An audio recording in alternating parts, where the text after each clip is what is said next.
Bismillahirrahmanirrahim. Qala al-muallif rahimahullah wa nafa'ana bihi wa bi ulumihi fid dharain. Amin. Faminhum man hurrima wa minhum man anjaha.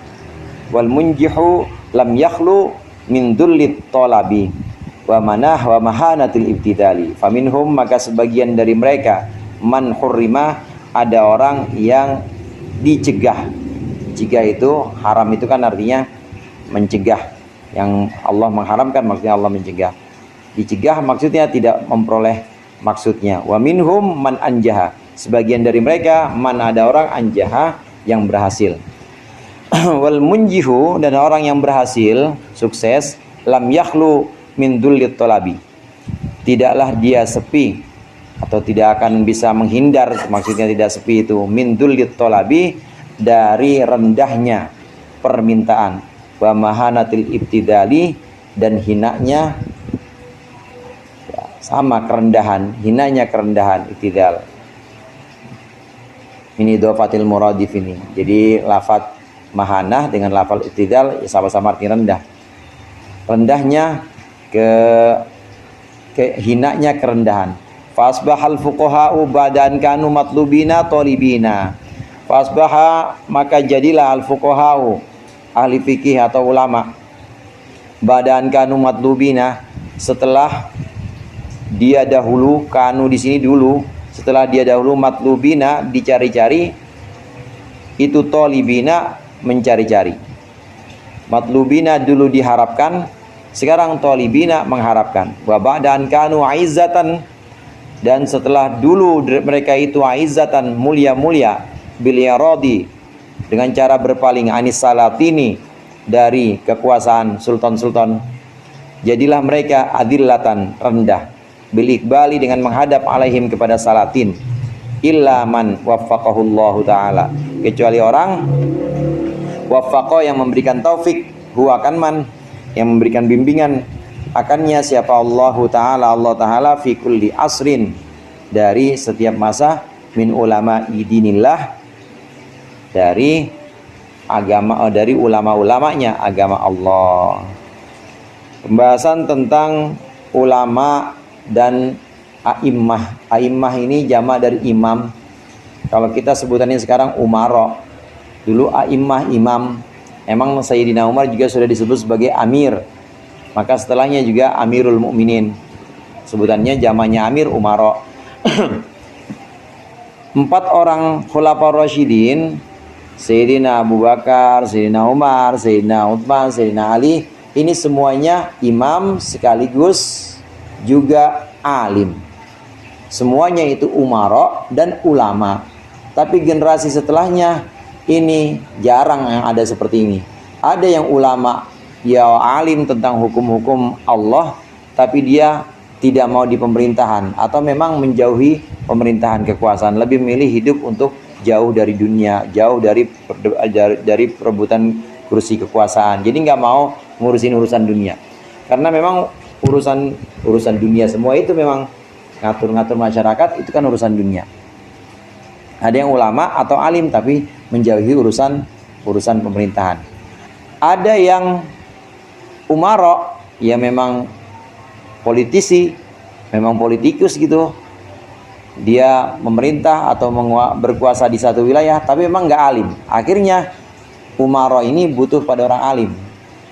Nah, ini masa-masa setelah khulafaur rasyidin, khalifah sebutannya dulu.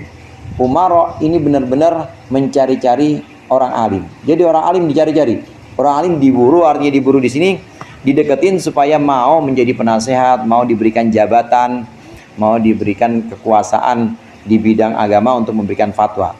Orang-orang alim tapi pada kabur, nggak mau, menjauh dari penguasa. Ini dimanfaatkan oleh orang-orang awam atau orang-orang yang tidak mengenal Allah. Manfaatkan itu, ditawarin jabatan malah nggak mau, malah pada kabur. Lagu apa sih, belagu banget katanya. Akhirnya orang-orang yang tidak mengenal Allah dengan sesungguhnya, ini akhirnya berlomba-lomba belajar ilmu agama, ya belajar fikih. Jadilah dia fuqaha, cuma tujuannya bukan untuk mendekatkan diri kepada Allah. Belajar fikih bukan untuk mengenal hukum-hukum Allah, makin takut pada Allah, bukan. Tapi tujuannya supaya dapat jabatan di pemerintahan. Ini mulai Daulah Bani Umayyah, mulai dari Sayyidina Muawiyah, anaknya siapa namanya, Yazid bin Muawiyah. Yazid itu ya bukan sahabat juga, ya memang terkenal ya tidak alim juga, pasti nggak alim. Nah, ulama-ulama ini diminta untuk jadi penasihatnya, banyak yang kabur. Nah, ini dimanfaatkan oleh orang-orang bodoh. Nah, sebagian dari mereka nih, orang-orang bodoh ini yang kemudian berlomba-lomba untuk mendekat kepada penguasa, cari ilmu, tujuannya jadi orang alim supaya dapat jabatan kehakiman atau jabatan sebagai mufti dan sebagainya. Ini ada yang berhasil, ada yang tidak berhasil. Yang nggak berhasil ya akhirnya nggak jadi apa-apa. Yang berhasil tetap kelihatannya berhasil, dapat jabatan, rumah dinas. Kalau sekarang mungkin saat tunjangannya semuanya ada, tunjangan istri 1, tunjangan istri 2. Yang dulu kan ulama semuanya dijamin sama Umar atau sama Khalifah, dijamin. Meskipun kelihatannya berhasil dari segi itu, kehidupannya semuanya dijamin oleh Khalifah atau oleh Umar, tapi tetap dia tidak berhasil atau dia gagal. Kenapa gagal? Karena tetap dalam kerendahan mengiba kepada penguasa. Dia tetap dalam kerendahan ngarep-ngarep atau nuntut-nuntut dunia. Padahal ulama yang sungguhnya itu nggak bakal dia menjilat penguasa dan mengharapkan dunia, itu enggak. Ulama yang sesungguhnya ini tidak akan mengharap-harap pada kekuasaan, nuntut-nuntut pada kekuasaan, enggak. Jadi sudah berubah ini pergeseran maknanya. Ulama sudah berubah. Yang dulu ulama itu orang yang sangat dicari-cari oleh kekuasaan, sekarang kok jadi ulama itu orang yang mencari-cari kekuasaan. Dulu ulama itu orang yang dituntut oleh penguasa, sekarang yang menuntut pada penguasa. Jadi ngajuin proposal, ngajuin kurikulum vitae, ngajuin CV. Ini saya bisa bisa ini, mengajukan itu semuanya. Yang tadinya dicari oleh penguasa, sekarang mencari-cari jabatan pada penguasa. Nah, di sini tetap mereka walaupun kelihatannya secara duniawi itu kelihatan berhasil, tetap secara ukhrawi dia hina karena sudah mengharapkan dunia. Semua yang berhasil jadi seperti itu. Jadi ya kalah ya hina, menang juga hina. Dalam konteks ini ya, ulama yang berebut kepada kekuasaan, berebut dekat kepada kekuasaan, ya kalah dia hina, menang juga hina. Kalah hina ya nggak dapat apa-apa. Menang begitu dapat jabatan tetap hina. Kenapa? Karena memang mengiba dan membebek kepada penguasaan.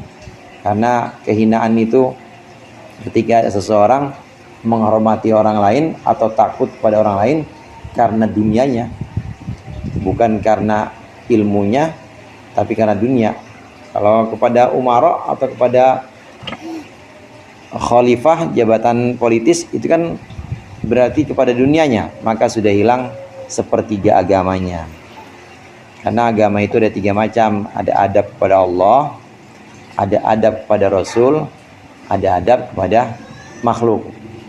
Kenapa? Dhahaba thulutha dinihi. Orang yang mantawadhu'a ligoniyin liginahu dhahaba thulutha dinihi, kata Rasulullah. Siapa orang yang merendah kepada orang kaya karena kekayaannya, maka hilang 2/3 agamanya. 2/3 nggak tanggung-tanggung, bukan 1/3 tapi 2/3. 2/3 ini maksud di sini adab kepada Allahnya hilang, adab kepada Rasulnya hilang. Udah nggak memperhatikan lagi hukum-hukum Allah, hukum-hukum Rasul. Walaupun dia masih ada adab kepada sama manusia. Gimana adab kepada sama manusia yang dimaksud? Ya hormat. Ya hormat sama orang kaya kan adab. Hormat kepada manusia kan termasuk adab. Nah, kalau kita mau hormat kepada manusia, maka sekaligus itu harus niat hormatnya, hormat karena memang Allah memerintahkan hormat kepada orang itu. Rasul memerintahkan kita hormat kepada orang itu. Orang yang bagaimana yang layak dihormati seperti itu? Yang soleh dan yang alim. Soleh sekaligus alim. Harus dua punya itu. Kalau harus dua punya potensi itu. Kalau kita mau menghormati orang, lihat-lihat dua itu, soleh dan alim. Imam Ghazali bahkan bilang itu hadis itu yang disebut oleh Imam Ghazali, yang diikuti oleh Imam Ghazali itu hadisnya, man tawadhu'a li ghaniyin li ghaniyin sholihin. Barang siapa yang merendah kepada orang kaya yang soleh, maka 2/3 agama hilang. Orang kaya yang soleh itu soleh tuh. Gimana kaya kagak soleh? Yang kaya soleh aja 2/3 agama hilang. Gimana orang kaya doang tapi begajulan, atau kaya doang tapi bajingan misalnya. Merendah pada orang itu bisa hilang semua agamanya itu. Kata Imam Ghazali, bagaimana yang merendah kepada orang yang sekedar kaya doang, yang nggak ada solehnya, atau kaya tapi dia ahli maksiat. Alhamdulillah. Nah, ulama di sini kalau sudah mengejar-kejar kekuasaan, sudah menjilat kepada penguasa, maka tetap dia hina meskipun secara zahirnya dia berhasil mendapat jabatan. Waqad kana aktsarul iqbali fi tilkal asari ala ilmil fatawi wal aqdiyati li syiddatil hajati. Dan sungguh ada kebanyakan menghadap fitil kal asari pada masa itu, fitil kal asari pada masa itu, ala ilmil fatawi wal aqdiyah, atas ilmu fatwa-fatwa dan juga putusan-putusan hukum, isyiddatil hajati ilaiha, karena sangat butuhnya, sangat atau kuatnya kebutuhan ilaiha kepada aqdiyah wal fatawi tadi, fil wilayati, dalam kekuasaan, wal hukumati, dan juga dalam kehakiman. Tsumma dhahara ba'dahum minas suduri wal umara'i man yastami'u maqalatin nas fi qawaidil aqaid. Nah, dulu itu kebanyakan memang orang-orang yang belajar, ini ulama yang dimaksud di sini adalah ulama su. Ini mulai ada sebutan ulama dunia atau ulama su ini ya sejak orang-orang mengejar-ngejar kekuasaan. Dia pengen jadi orang alim, tapi karena pengen dapat jabatan, ada sebutan ulama su atau ulama dunia. Nah, kebanyakan memang yang dikejar atau yang dipelajari oleh orang-orang ini yang mengiba kepada kekuasaan adalah ilmu fatwa dan juga ilmu putusan-putusan hukum. Ya, ilmu fikih lah, fatwa, putusan hukum, itu yang dikejar-kejar. Karena memang yang dibutuhkan oleh penguasa itu, bagaimana memutuskan satu kekuasaan, memutuskan satu perkara di satu wilayah, yang dibutuhkan itu.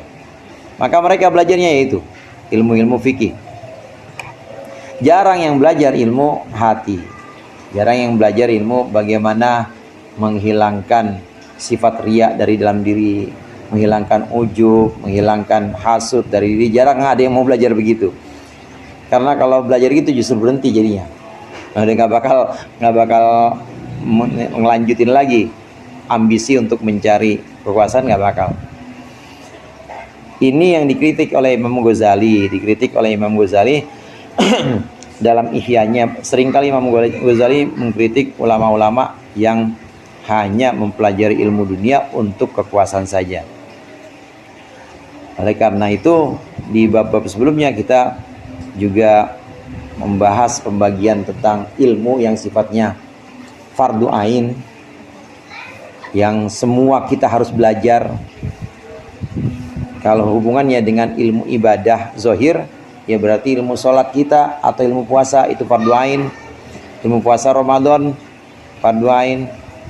Yang lainnya kalau memang belum butuh untuk itu, ya belum fardu ain. Tapi ada yang fardu ain itu selalu belum datang dan waktunya nggak seperti waktu sholat atau seperti puasa Ramadan. Ada ilmu yang sifatnya selalu fardu. Apa? Ilmu hati itu tadi. Karena ujub itu bisa datang sewaktu-waktu, maka belajarnya langsung. Artinya saat itu juga udah jadi fardu ain. Ini yang jarang dipelajari oleh orang-orang pada umumnya. Tsumma dhahara ba'dahu minas suduri wal umara'i man yastami maqalatin nas. Kemudian muncullah setelah mereka muncul dari hadapan minas suduri wal umara, dan juga dari pemerintahan, dari orang-orang utama dan dari pemerintahan, muncul man yasma'u maqalatin nas, orang yang mendengar ucapan-ucapan atau nasihat-nasihat manusia. Fi qawaidil aqaidi, dalam kaidah akidah. Qawaid jamannya qaidah, aqaid jamannya akidah. Mirip-mirip tapi beda itu, qaidah, akidah. Kaidah akidah atau ketentuan akidah. Kaidah itu kan semacam hukum akidah. Wa malat nafsuhu ila sima'il hujaji fiha, dan condong dirinya kepada mendengarkan argumen hujah-hujah fiha dalam qawaidil aqaid. Fa'alimat rugbatuhu ilal manadir ilal munadharati wal mujadalati fil kalam. Maka kemudian fa'alimat rugbatuhu aja, fa'alimat. Maka diketahuilah kecintaannya ilal munadharati, kepada perdebatan atau diskusi, wal mujadalati, dan perdebatan fil kalami, dalam ilmu kalam. Kalau fase yang tadi yang sudah kita bahas, ini fase di mana orang-orang berburu atau belajar, berlomba-lomba belajar ilmu fikih, karena yang dibutuhkan adalah fikih oleh penguasa pada waktu itu. Nah, ada juga satu fase di mana muncul orang-orang yang kemudian pengen belajar tentang kaidah atau prinsip-prinsip akidah. Prinsip-prinsip akidah, dan mendengarkan hujah atau argumen-argumen akidah. Argumen-argumen dalam bidang kalam. Sebutannya kadang disebut sebagai ilmu kalam, kadang disebut sebagai ilmu akidah. Nah, orang yang seperti ini maka kecenderungannya bukan kekuasaan, ya walaupun ada tapi tidak dominan. Untuk berkuasa tidak dominan, untuk memperoleh jabatan dia tidak itu tujuannya. Tapi tujuannya adalah untuk diskusi, berdebat, dan mengalahkan lawan debatnya. Karena dengan ilmu kalam, dengan membahas tentang sifat-sifat Allah, misalnya Allah itu punya sifat, Allah punya sifat hidam, baqo, kemudian mukhalafatul hawadisi, sama, basor misalnya. Ini kemudian diperdebatkan atau diajak orang untuk berdebat. Sifatnya Allah itu apakah sifat yang tambahan pada zat Allah atau yang ada pada zat Allah? Terus berdebat. Ada yang juga bilang Allah nggak punya sifat, istilahnya ta'tilus sifat seperti Mu'tazilah. Nah, perdebatan-perdebatan ini dalam rangka mengalahkan lawannya, kemudian dapat kemasyhuran. Nah, belajar ilmu akidah, tujuannya bukan supaya dapat jabatan, bukan, tapi dapat kemasyhuran supaya dibilang orang alim, supaya dipandang oleh orang alim. Ini ada fase yang seperti ini.